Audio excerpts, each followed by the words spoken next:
Pronto. Vamos lá, então. Começando a nossa prece. Senhor Jesus, querido amigo, muito obrigado mais uma vez por nos fortalecer o ânimo, nos fortalecer, meu Deus, a vontade de caminhar segundo tu nos ensinaste.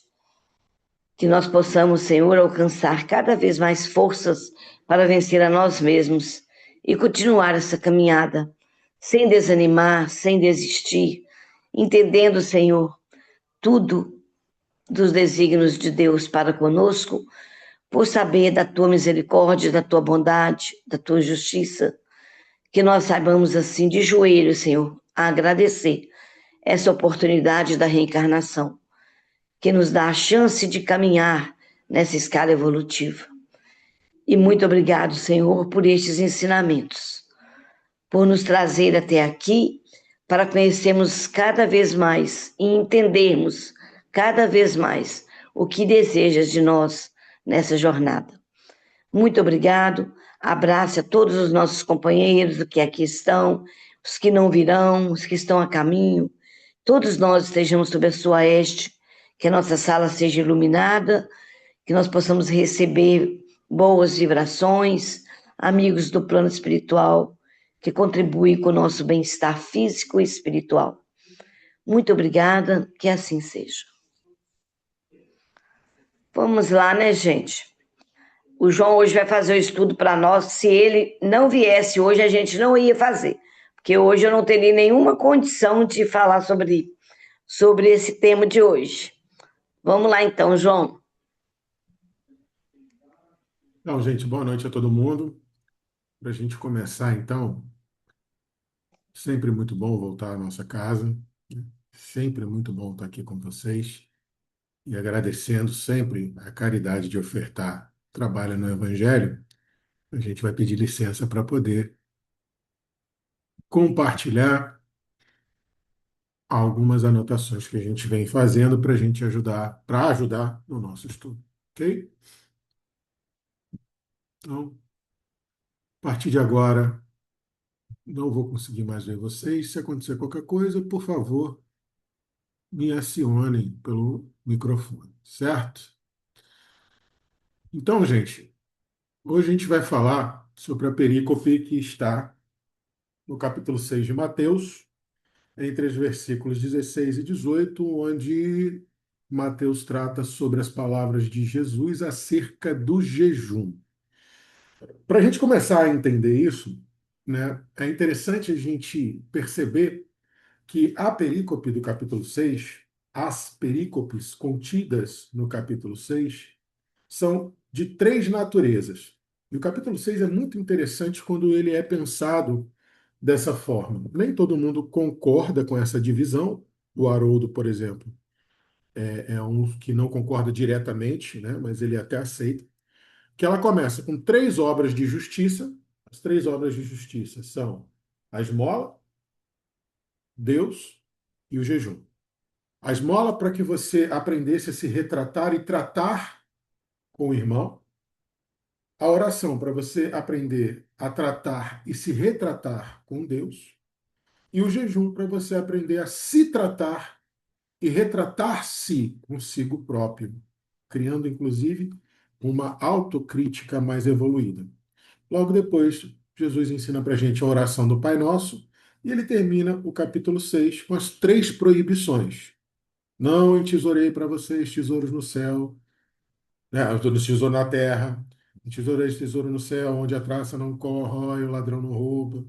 Não podeis servir a Deus e a mamão, e não vos preocupeis com o que hão de comer, o que hão de vestir. Então é muito interessante o capítulo 6, porque ele tem três obras de justiça, a oração ao Pai Nosso, três obras de proibição. Então ele é considerado também por muitos o pilar, o capítulo do pilar central do Sermão da Montanha, né? Muitos estudiosos, especialistas acreditam que a oração do Pai Nosso é exato meio termo, é um divisor do antes e depois do Sermão do Monte. Então, como Jesus trata do jejum nessa perícope, vamos só dar uma passadinha rápida aqui para a gente ver quais são os motivos principais pelos quais os judeus do primeiro século, né, o período do segundo templo, praticavam jejum. Então, quando eu fui pesquisar isso, eu descobri que o jejum ele podia ser feito por N motivos diferentes. Mas eu trouxe aqui alguns dos principais, né? O único jejum realmente obrigatório, o único jejum realmente obrigatório era o jejum que Moisés estabeleceu na Torá para afligir a sua alma quando da celebração do Yom Kippur, do Dia do Perdão. Então, naquele dia, o jejum era obrigatório para toda a nação israelita, para toda a nação judia. Mas também se podia fazer jejum por arrependimento, penitência, principalmente se você queria demonstrar uma garantia de sinceridade no seu arrependimento. Eu estou tão sinceramente arrependido que eu vou jejuar por tanto tempo. Tem, historicamente, no Velho Testamento, nações inteiras jejuaram por muito tempo para buscar o seu perdão de Deus, né? Principalmente depois das desobediências, para demonstrar o seu arrependimento sincero. Moisés, Elias e até mesmo, por que não dizer, a figura, né, a figura cristológica de Jesus, jejuaram para receber as suas revelações. Moisés, inclusive, jejuou 2 vezes 40 dias. Mas o jejum, principalmente esse jejum numerologicamente cerceado como 40 dias, né? Que tem todo um aspecto cabalístico que a gente não vai abordar hoje, mas muito interessante, né? 4 é um ciclo completo e 10 é toda a é Deus na sua plenitude, né? Ciclos completos de Deus na sua plenitude. 40, então, é um número muito interessante. Mas Moisés, Elias, Jesus jejuaram 40 dias para receberem as suas revelações, por assim dizer. Jesus não precisava, mas Moisés e Elias receberam as suas revelações. Outro motivo muito comum pelo qual o judeu jejuava era o jejum vicário, que se chamava. Não, mentira, é o jejum sectário, que era o que os fariseus praticavam, por exemplo. Os fariseus jejuavam toda segunda-feira e toda quinta-feira, como um sinal de extrema devoção, provando que eles tinham uma santidade. E lembrando que a santidade, segundo a teoria da aliança, a santidade era a capacidade de você praticar a obediência à lei divina para garantir a promessa da aliança. Então, o santo era aquele que observava estritamente a lei, garantindo que Deus permanecesse na aliança com o povo de Israel. Então, a santidade era muito necessária e muito bem vista socialmente. As pessoas que garantiam a santidade pela sua conduta estritamente observante da lei, elas tinham posição social mais destacada, inclusive comercialmente. Você que é comerciante no primeiro século, judeu do segundo templo, preferia 1000 vezes fazer negócios com uma pessoa que era mais santa, porque isso ia garantir que Deus iria abençoar e iria ficar feliz com a sua transação comercial. Então, para vocês terem ideia de como a santidade era importante. Mas a gente sabe, Jesus fala muito bem isso, principalmente no Evangelho de João, mas o Evangelho de Mateus nessa parte, inclusive, deixa muito claro isso. Jesus combatia demais essa hipocrisia em que a santidade era presumida, mas, na verdade, a prática interpretativa da lei deles estava imensamente distante do que é realmente a prática correta da lei divina. Né? Você podia fazer jejuns para suplicar, né? Pedir intervenção divina nos momentos de crise, muito comum até hoje, principalmente nos nossos irmãos de denominação protestante, sobretudo os pentecostalistas. Você podia fazer jejum para poder legitimar o seu rito de luto, né? Tristeza pela morte de alguém, tristeza por uma perda muito grande. Era muito comum, mas nem era um jejum completo, era mais abstenção de carne, de vinho, mas alguns jejuavam completamente, né? Tinha um jejum vicário, que eu ia falar anteriormente, e confundir com o jejum dos fariseus, o jejum sectário. O jejum vicário é quando o grupo pedia para alguém que era realmente né, notoriamente santo na sua conduta, para que ele jejuasse em favor de um grupo, às vezes em favor de uma nação inteira, compensando aquelas deficiências morais e espirituais e tentando aplacar a ira divina ou tentando evitar até a ira divina. Então, os principais motivos de se jejuar na época de Jesus eram esses, ok? Vamos então agora compartilhar essa apresentaçãozinha para ajudar a gente a pensar um pouco melhor nas reflexões de hoje. Então, hoje a gente vai falar sobre o verdadeiro jejum, Mateus capítulo 6, versículos 16 a 18, onde se lê: Quando vocês jejuarem, não fiquem com uma aparência triste, como os hipócritas, porque desfiguram o rosto a fim de parecer aos outros que estão jejuando. Em verdade, lhes digo que eles já receberam a sua recompensa. Mas você, quando jejuar, unja a cabeça e lave o rosto, a fim de não parecer aos outros que você está jejuando, e sim ao seu pai em secreto. Parecer ao seu pai em secreto. E o seu pai, que vê no secreto ou em secreto, lhe dará a recompensa. Ok? Vamos analisar isso fragmento por fragmento. Os fragmentos mais importantes. Quando vocês jejuarem, então já começa com o seguinte entendimento. Jesus não diz se vocês jejuarem numa atitude de tipo assim, olha, por mim, vocês podem jejuar ou não. Jesus respeitando a cultura, porque olha quantos motivos culturais, religiosos se tinha para se jejuar na época de Jesus. E nem por isso Jesus ataca diretamente a opção de jejuar ou não. Jesus já começa quando vocês jejuarem. Otan neustete eote, que é a frase em grego originário. Ele já fala quando, ou seja, já presumindo que vocês vão jejuar. Jejuem, é bom, mas jejuem da maneira certa. É esse o convite de Jesus, né? Mesmo Jesus sendo o legislador dessa nova aliança, que não veio abolir a lei, veio fazer com que ela se cumprisse devidamente, não vim revogar a lei, vim dar-lhe correto cumprimento. Ou seja, Jesus não veio desfazer ou contrapor nada do que já estava sendo praticado.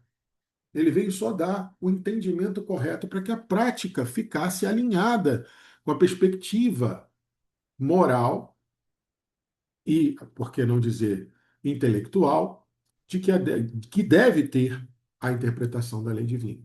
Como eu falei para vocês, né, o contexto para se jejuar eram vários, e o jejum, como era uma das principais características de uma vida santa, agora prestem bem atenção, isso num povo que vivia numa cultura de honra e vergonha, né? Você podia ter dinheiro, mas mais do que dinheiro, você tinha que ter honra. Não adiantaria você ter dinheiro se você fosse desonrado, se você carregasse com você uma vergonha.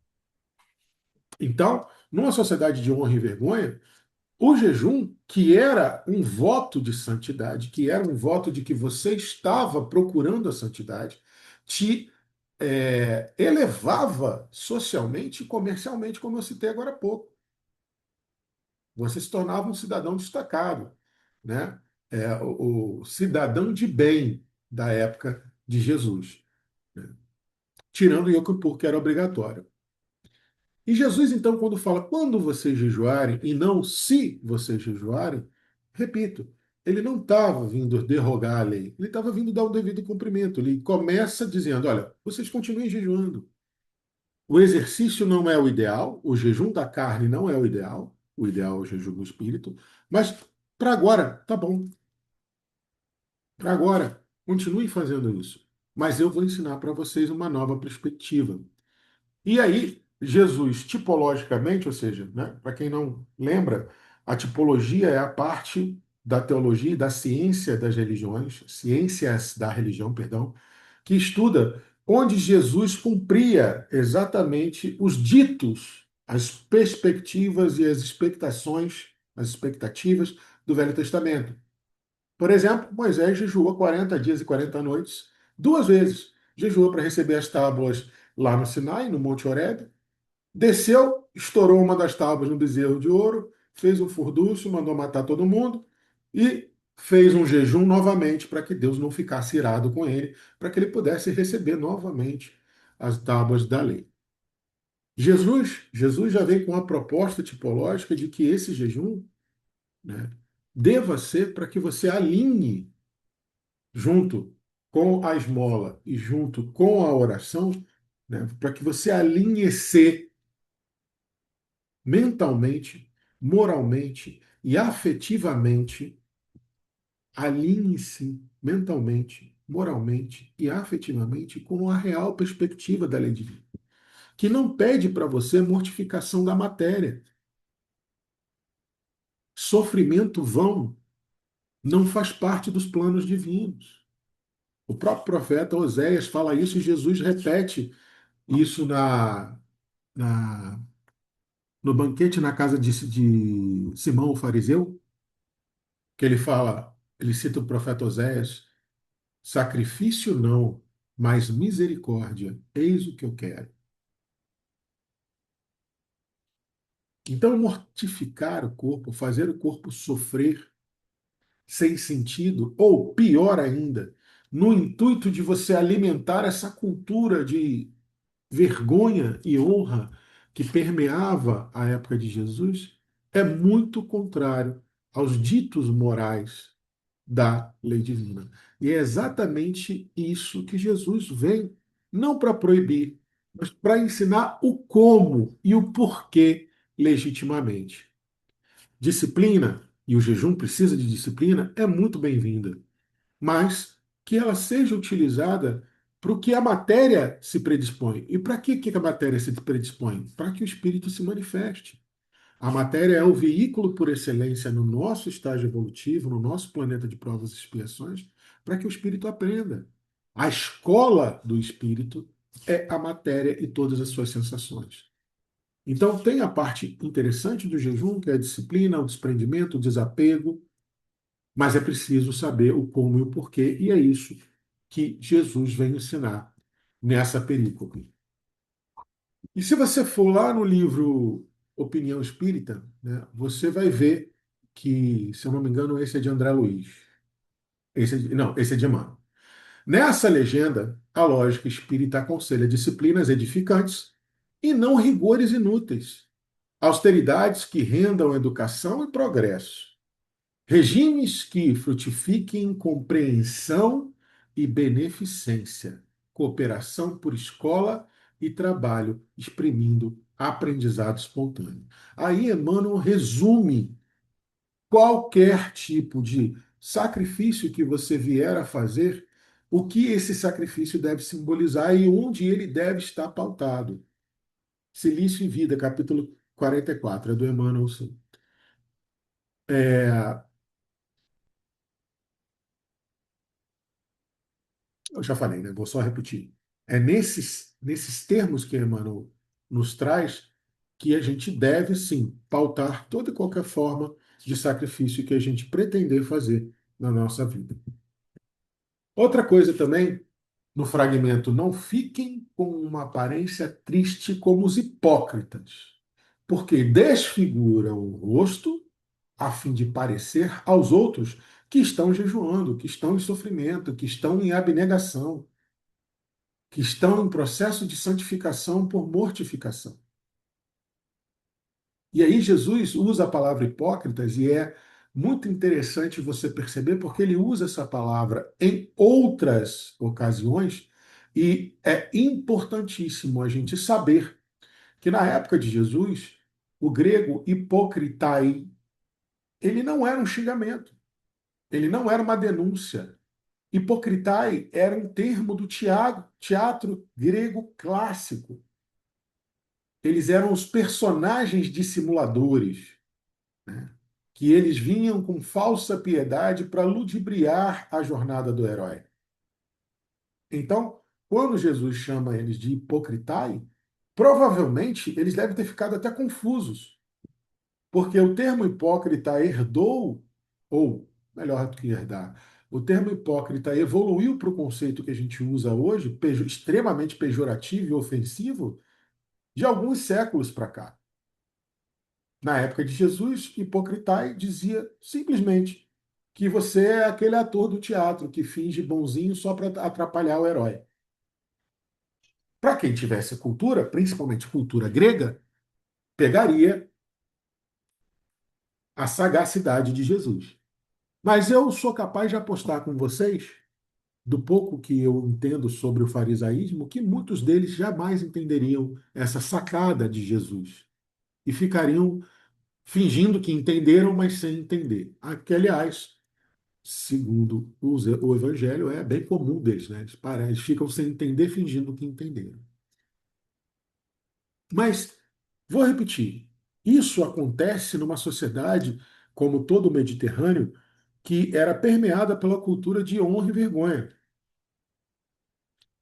Buscar a santidade gerava capital social e capital público. Então você tinha que garantir que o outro olharia para você e diria: não, olha como é que ele está abatido, gente. Olha o estado desse fariseu, coitado. Acho que até emagreceu, olha, o rosto dele até chupou, olha, coitado. Mas graças a Deus, eu quero te agradecer, porque o seu ato de santidade, inclusive, vai salvar a nós todos. Vai garantir que Deus continue satisfeito conosco, mantendo a aliança, a promessa da aliança. Por isso que Jesus usa o jogo de palavras. Desfiguram o rosto, ou seja, desfazem o rosto, apanizou sim, no grego, desfazem, desfigura-se, né? Muda o rosto, reconstrói diferente o rosto, para aparecerem panossim para os outros, para aparecerem para os outros como super devotos. Por isso Jesus faz esse jogo de palavras. Desaparecem ou desfiguram o rosto para aparecerem. Mudam a aparência para aparecerem. Para aparecer, não para parecer. Né? Panossim é mais para aparecimento do que parecência. Eles apareciam na frente da galera com aquele rosto desfigurado, cheio de cinza no cabelo. Às vezes passava até o óleo sacrificial para a cinza colar melhor. Faziam realmente estilos de maquiagem para parecer o rosto mais chupado, mais cadavérico. E aí Jesus pauta a crítica dele nisso. Poxa, se você não dá conta de fazer o jejum de alimento, ofereça a Deus outra forma de, entre aspas, tá, galera? Sacrifício. Porque se tem uma coisa que é ofensiva a Deus é a hipocrisia. Ou vocês acham que vocês conseguem enganar a Deus?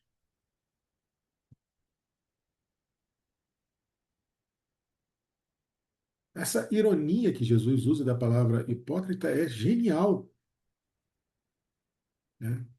Por isso que ele usa afanisousin. Eles fazem desaparecer o rosto natural para depois panosin, aparecerem novamente frente aos outros como quem estivesse jejuando. Ou seja, Jesus fala assim: vocês se preparam para aparecer. Não é uma coisa legítima. Vocês não jejuam o suficiente para ficar nesse estado que vocês estão imitando.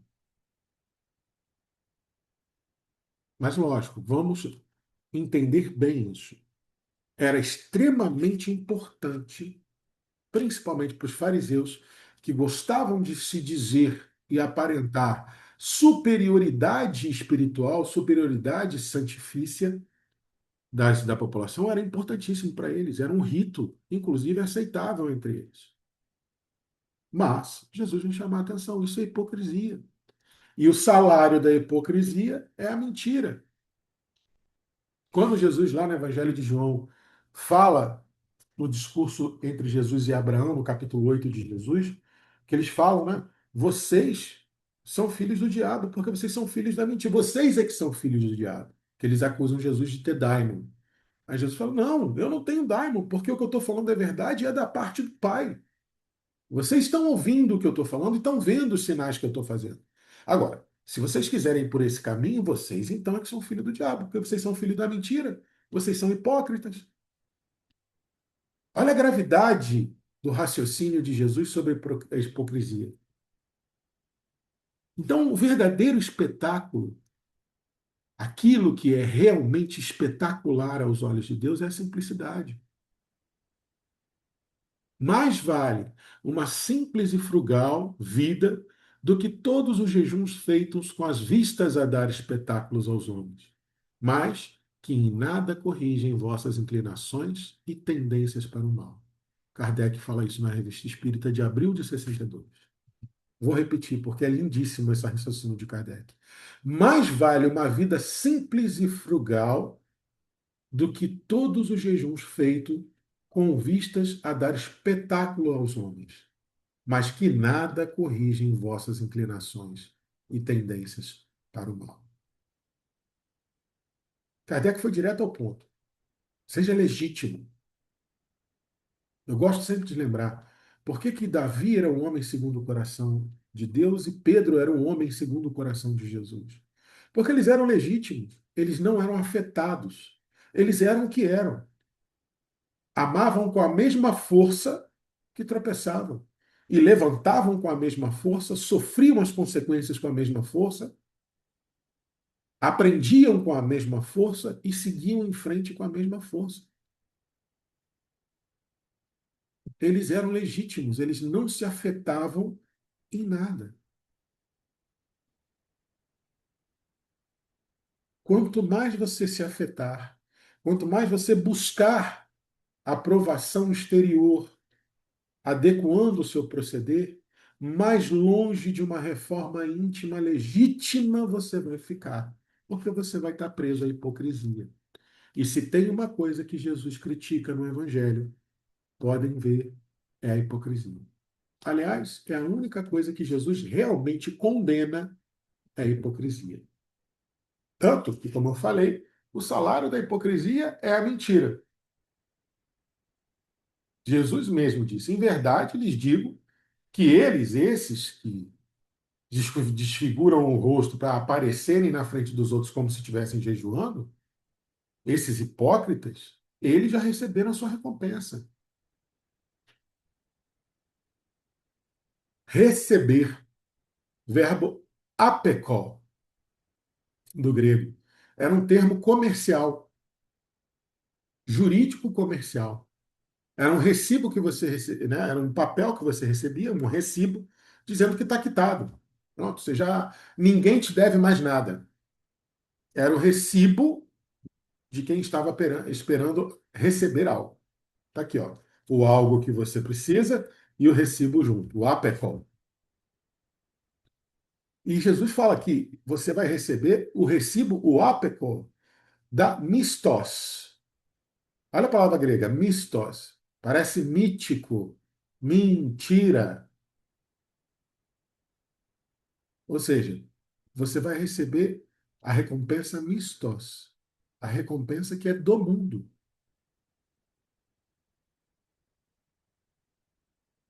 Jesus vem dizer: chega de afetação. Como eu falei, provavelmente ele poderia ter falado, como eu disse para a mulher no posto de Sicar, a mulher samaritana, é chegada a hora e é agora que Deus deverá ser adorado em espírito e em verdade. Ou, como alguns estão propondo na crítica textual contemporânea, chegou a hora de Deus ser adorado no espírito da verdade. Chega, Jesus vem falar, não adianta mais, tá feio, tá ridículo, para com isso. Não tem a menor saldo de glória. Você não recebe um filigrana de recompensa na eternidade por fazer isso. Ah, Pecó, tá aqui, ó. O aplauso, o elogio do mundo, que também é falso, tá aqui, o seu recibo. Pronto, você já recebeu. Não vai receber mais nada. Não adianta você chorar na hora do juízo final, que você não vai receber mais nada, não. Você não quis a glória humana, você não fez para agradar primeiro aos homens. Então o negócio está encerrado. Você vai receber o salário da hipocrisia, da vaidade, da matéria. Ou seja, sua conta para a vida futura continua zerada. E isso faz com que você perca mérito perante Deus, perante a espiritualidade amiga. E lá no Evangelho segundo o Espiritismo, no capítulo 13, está escrito: se os benfeitores orgulhosos são depreciados entre os homens, que não será perante Deus? Também esses já receberam na terra sua recompensa. Foram vistos, estão satisfeitos por terem sido vistos, e isso é tudo que terão. Comentário de Kardec a o item 1, que é Mateus 6, 1 a 4. É o início desse sermão, das três obras de justiça. É Jesus já dando o tom do discurso das três obras de justiça, e Kardec comenta: se os benfeitores, que são orgulhosos, são criticados pelos homens, e dirá a Deus como que Deus vai tratar? Eles já receberam sua recompensa, a recompensa do orgulho, mentira, falsidade, hipocrisia. Foram vistos, pronto. Aplaudidos, pronto. Estão satisfeitos por terem sido vistos, e é tudo o que eles terão. É o APECOL. O recibo está quitado. Você não tem direito de pedir mais nada e nem vai receber mais nada. Por quê? Você tomou a sua atitude, escolheu agradar primeiro às coisas da terra, as coisas dos homens, as coisas da materialidade. Você estava mais preocupado com isso do que propriamente com as coisas do espírito. E por isso que Jesus lança o desafio que, inclusive, era extremamente, como é que se diz, gente? Polêmico e reacionário, revolucionário, eu diria. Jesus fala assim: mas você, quando jejuar, olha o quando jejuar de novo. Jesus não se jejuar. Quando jejuar? Jesus fala: você vai jejuar, você vai jejuar. Pode jejuar, não tem. Pode lá, vai lá. Mas quando você for jejuar, unja a cabeça e lave o rosto. E ungir, ele usa em atitude completamente subversiva o substantivo aleipo. Aleipo era o óleo que se usava para ungir a cabeça dos convidados numa festividade. Era o óleo que você recebia os seus convidados para um banquete, como aquele óleo que Jesus cobra de Simão fariseu. Eu cheguei aqui, Simão, você não me deu nada para limpar meu pé, não ungiu minha cabeça.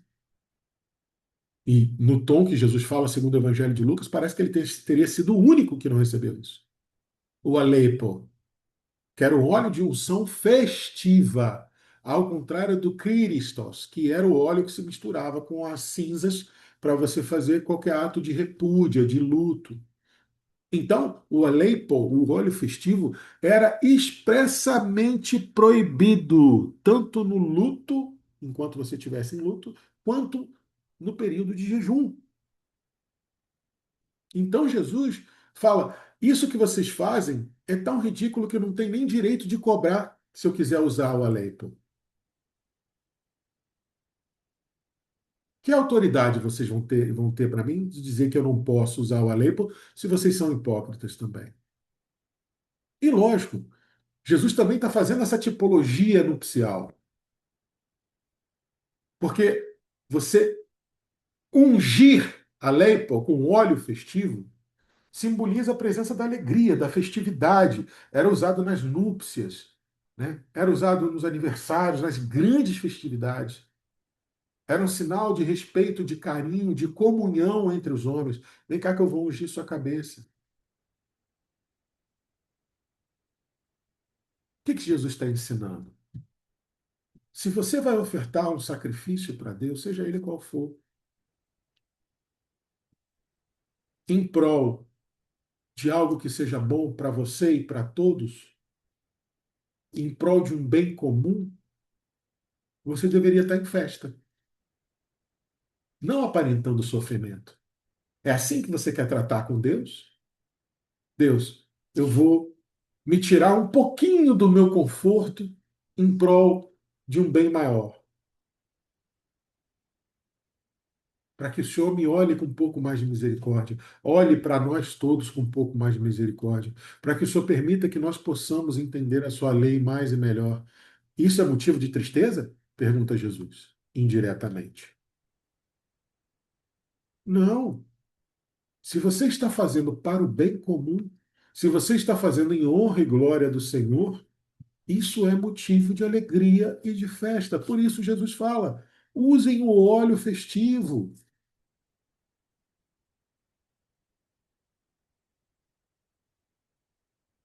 Por quê? Comecem a comemorar desde agora. Porque essa mudança de paradigma que eu estou trazendo é a nova aurora da relação com Deus, da relação futura com Deus. Jesus manda fazer o oposto da tradição. Usa o óleo que representa a alegria durante um ato de dor e de privação, mostrando, busque felicidade nos atos de reforma e restauração. Aprenda a estar alegre nos momentos difíceis onde você está sendo posto à prova, onde você está tendo que espiar, porque é justamente isso que vai te aprimorar a relação que você tem com Deus. Sacrifício, né? Camufle o seu sacrifício, ninguém precisa ver o seu sacrifício. Mas esteja usando o óleo ungido, né? Ungindo a cabeça e lavando o rosto, você demonstra que você está bem, você está alegre. E é como você deve ficar. Porque toda aprovação, toda expiação não é um castigo. Não, Deus não é sádico. Toda expiação, toda aprovação são etapas de aprimoramento. Então demonstre alegria, porque isso, na verdade, é a misericórdia divina batendo à sua porta. Passar pela aprovação, passar pela expiação, com a alegria do aluno que recebe a instrução para poder ser um aluno melhor, é a verdadeira vitória da nova aliança. A aliança que Jesus vem trazer. E aí, o livro dos Espíritos, lá na questão 724, nos lembra: aos olhos de Deus, só a mortificação, havendo privação séria e útil. Ou seja, só há verdadeiro sacrifício se a sua privação for séria, legítima do fundo do seu coração, sem segundas intenções mundanas e útil para o bem comum. Por isso é que qualificamos de hipócritas os que apenas, aparentemente, se privam de alguma coisa. Se você vai exercer a abnegação, a renúncia, o desapego, exerça sabendo qual é o bem comum que você almeja com isso. Não só seu. Tem que ter um benefício ao próximo. Sacrifício legítimo. Tem que ser, como Kardec fala, séria e útil. Não dolorosa, não sofrível, porque o que está verdadeiramente em jogo aqui é a grande higiene moral, é a restauração moral. Por isso que a recomendação de Jesus é: não faça isso, né? Não se altere seu rosto, não seja hipócrita, pelo contrário, você vai usar o óleo festivo, você vai lavar o seu rosto, você vai estar em atitude alegre para não parecer aos outros que você está jejuando. Não parecer aos outros, mas parecer ao seu Pai. E só entre você e ele. Parecer ao seu Pai em secreto, em segredo.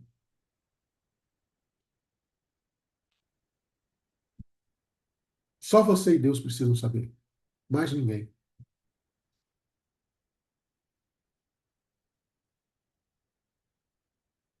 Rompa com esse ciclo cultural de honra e vergonha?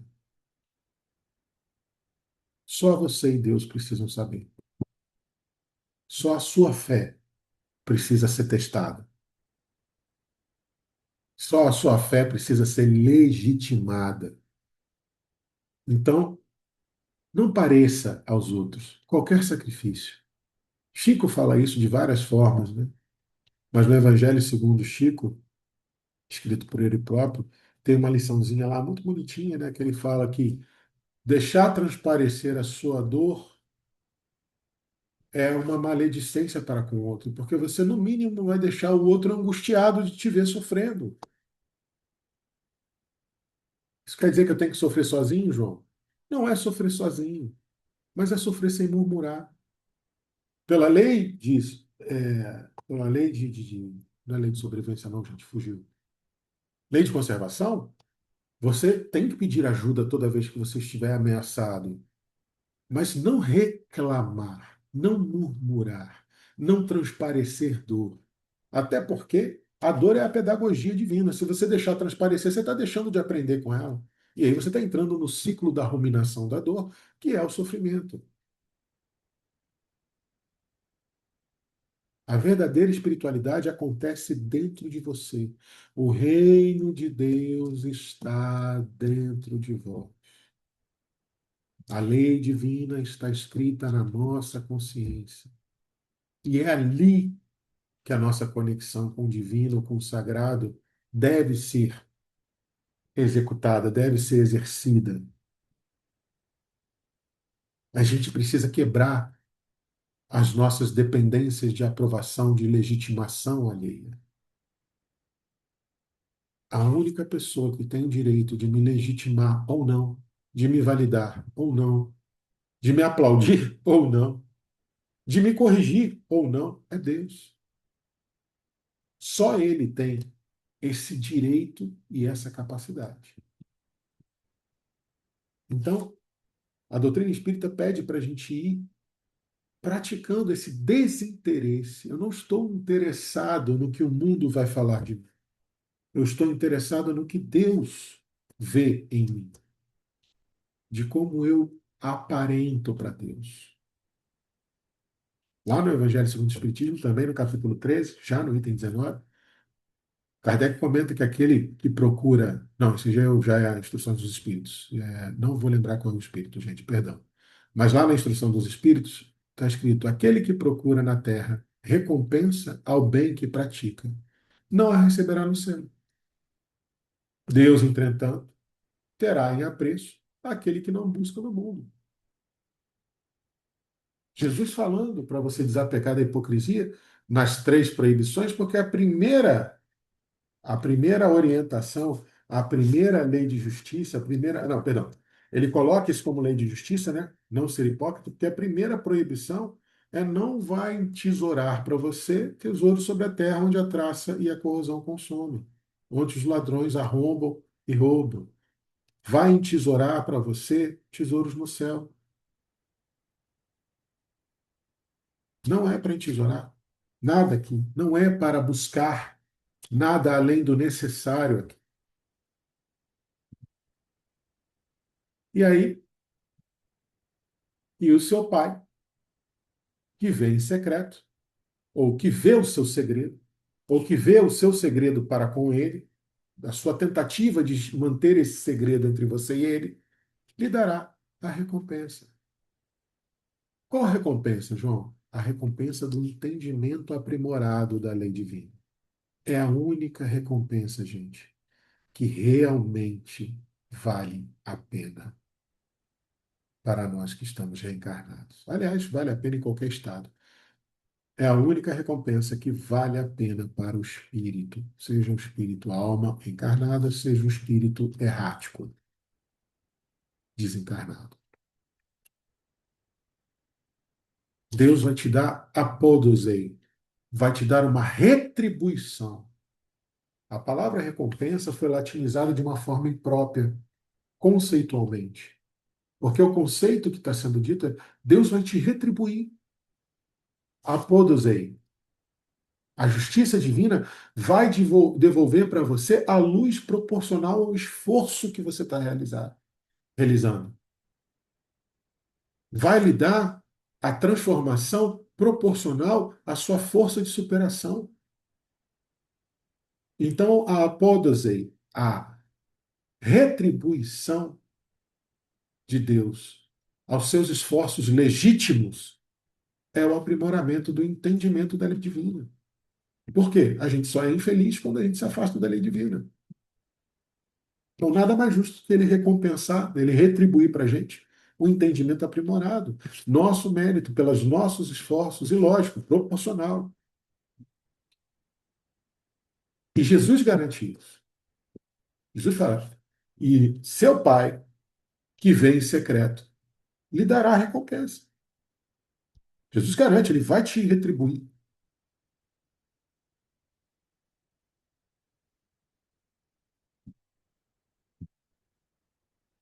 E lógico, como diz João, no início do capítulo, perdão, no início, não, lá no início do discurso de Jesus e Abraão, no capítulo 8 de João, Jesus fala: se vocês sois verdadeiramente meus discípulos, permanecereis na minha palavra e conhecereis a verdade, e a verdade vos libertará. Quando você se esforça nessa busca, nesse aprimoramento interno, você vai receber em retribuição dos espíritos amigos, com a aquiescência do nosso Pai, o entendimento, o aprimoramento, a lucidez espiritual, que vai te fornecer a verdade, que vai te libertar cada vez mais das necessidades mundanas. E isso vai gerar para a gente um tesouro imortal para a nossa consciência. Cada filigrana, cada sementinha, cada faísca de luminosidade que a gente vai acumulando na jornada, além de gerar uma festa imensa na espiritualidade amiga, nos nossos espíritos familiares e afins, vai nos deixando cada dia mais próximos do sublime amor de Deus. E Ney Lúcio fala mais ou menos isso para a gente no Sementeira de Luz, quando ele diz: o que o espírito edifica no campo da elevação digna é tesouro imortal, simbolizado pelo próprio Jesus, quando nos aconselhou a aquisição das riquezas inacessíveis ao poder das traças e à cobiça dos ladrões. Estamos plantando no mundo finito para as colheitas do infinito. Então, meus irmãos, vamos redefinir aonde estão meus verdadeiros sacrifícios, aonde está a verdadeira necessidade de testar os meus limites materiais, sempre visando meu autoaprimoramento, que me aproxima e faz entender e vivenciar mais e melhor a lei divina, para que eu possa ser mais e melhor para o meu irmão. O convite de Jesus sobre o jejum é que a verdadeira privação seja a nossa privação dos excessos, a privação dos excessos de necessidade mundana. O convite de Jesus é um convite para o desapego. Desapegue-se, para que o seu espírito possa ser cada vez mais livre e entender a verdade e se libertar mais. O que eu tinha para dizer é isso. Agora eu deixo com vocês para os comentários para a nossa construção coletiva. Gratidão por terem me ouvido. Alguém tem comentário? Como é mal entendido, né? A questão do jejum, né? Nossa Senhora, como é mal entendido. E até mesmo a gente, espírita, a gente entende muito mal o que que Deus quer de nós, na verdade, né? Não é, não é tomar frutificado todo dia na casa espírita.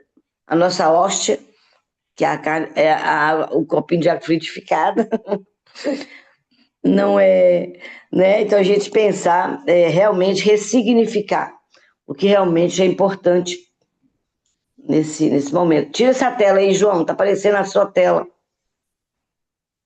Jesus ele vem combater, né, o exibicionismo, a ostentação.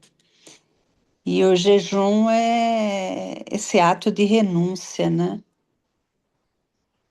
Ele, Jesus, ele vem mostrar para gente que o jejum é esse esforço íntimo que a gente tem que ter, esse sincero desejo nosso que ele vem mostrar para gente vencer as nossas más inclinações, o nosso orgulho, a vaidade, o egoísmo, a avareza, os nossos vícios materiais, né? E eu tô no celular que a minha internet ficou muito ruim e eu caí. E, e a gente tem que realmente, né?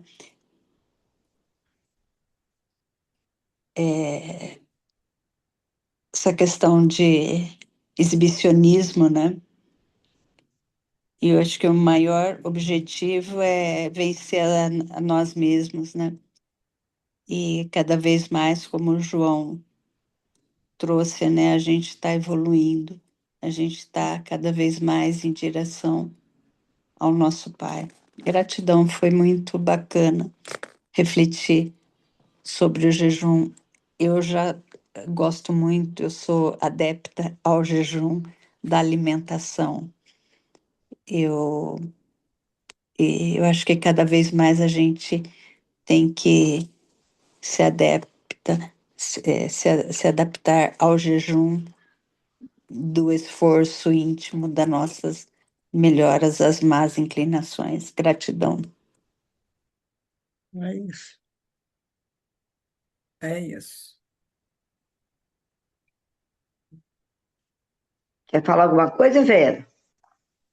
Não, eu estava pensando alto, porque é muito fácil jejuar, né? Uma vez uma pessoa chegou pedindo para rezar por ela e fazer um jejum. Inclusive, foi muito interessante que quando ela me pediu isso, que seria aquela semana, eu falei, olha, eu posso rezar. Mas jejuar, o jejuar para mim é uma coisa, não é a comida.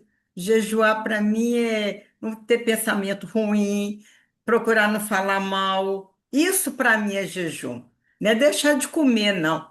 Isso não vai mudar nada. Eu acho que eu vou fazer o meu jejum de acordo com o que eu acho que é jejum.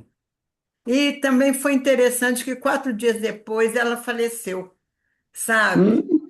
Foi uma coisa muito interessante. Ela pediu, ela era na portaria e antiga, e ela pediu para. Ela teve um infarto, né, voltou, melhorou, teve outro, e depois não voltou mais. E entre o primeiro e o segundo, ela falou assim.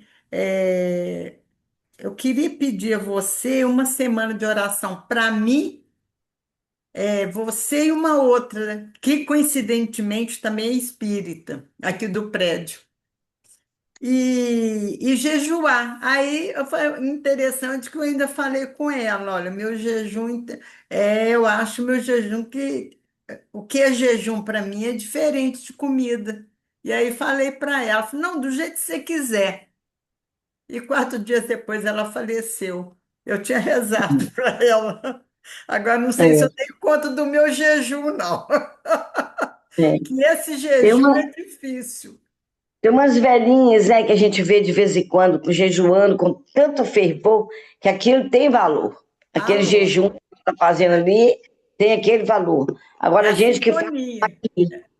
a sintonia, não é nada, né, a sintonia dele lá. Isso aí realmente nós temos que ressignificar o que é que nós estamos propondo para Deus, né? Qual que é a nossa proposta. Eu acho Mas que é é isso. interessante que isso que a Vera falou, eu acabei de ler aqui no Evangelho dos Humildes, do Eliseu Rigonati. Ele coloca isso, que é uma espécie de jejum e esforço que a gente faz para nos libertarmos de nossas imperfeições, né? Então, quando a gente perdoa, quando a gente abandona os vícios, quando a gente alimenta pensamentos puros, quando evitamos ser maldizentes, quando cumprimos rigorosamente nossos deveres, quando somos humildes, quando amamos mais ao próximo, tudo isso constitui um jejum espiritual, né? Que também é muito meritório aos olhos de Deus. É o mais meritório, né? Porque a gente jejuar de pensamento negativo é um sacrifício danado.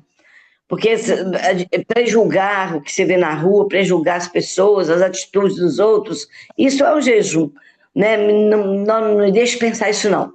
Você está tentando fazer um esforço para não pensar. E isso aí é válido demais para a nossa reforma, né? Eu acho que quem faz o jejum material, igual a gente vê de vez em quando, é gente muito evoluída. O jejum material que vale, que é válido para o Cristo, é uma pessoa que já tem uma elevação maior.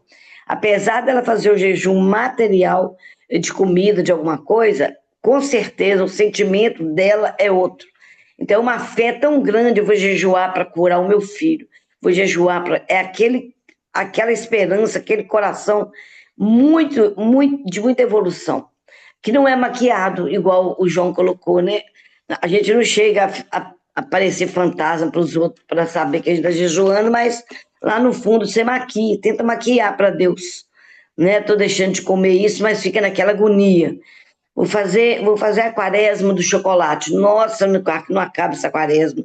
A me comer o chocolate logo, gente, cadê? E aí, que jejum é esse? Né? Então, assim, é ressignificado mesmo a gente fazer. Muito bom. E jejuar dos pensamentos é, negativos é muito meritório. Alguém quer falar mais alguma coisa?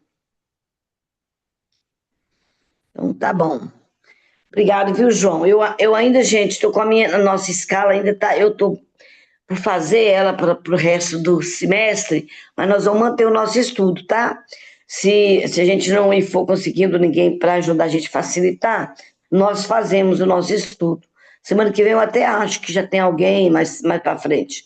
Mas assim, a gente vê isso aí. Tá bom? Eu vou falando com vocês no WhatsApp, no grupo, como é que tá, mas nós estaremos aqui semana que vem, se Deus quiser, tá? Com ou sem um facilitador.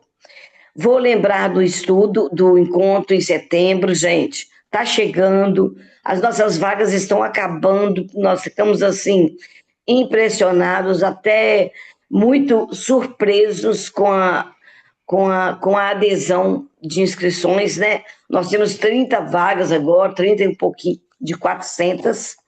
O encontro é em setembro, né? Então, essas vagas ainda podem ser preenchidas, mas vai ser aquele encontro de luz, né? Lá em Santana do Parnaíba. Teremos os jovens não estão pagando, a inscrição ela é gratuita para os jovens. A gente paga a alimentação que a gente vai ter, né? E para custear um pouco as passagens de alguns oradores, não é pagar pelo encontro, não, mas pagar para custear o encontro. Então, quem tiver interesse, pode ir lá fazer a prece, fazer a inscrição. Tá ok? Vamos fazer a nossa prece? Mais alguma coisa, João? Será que saiu?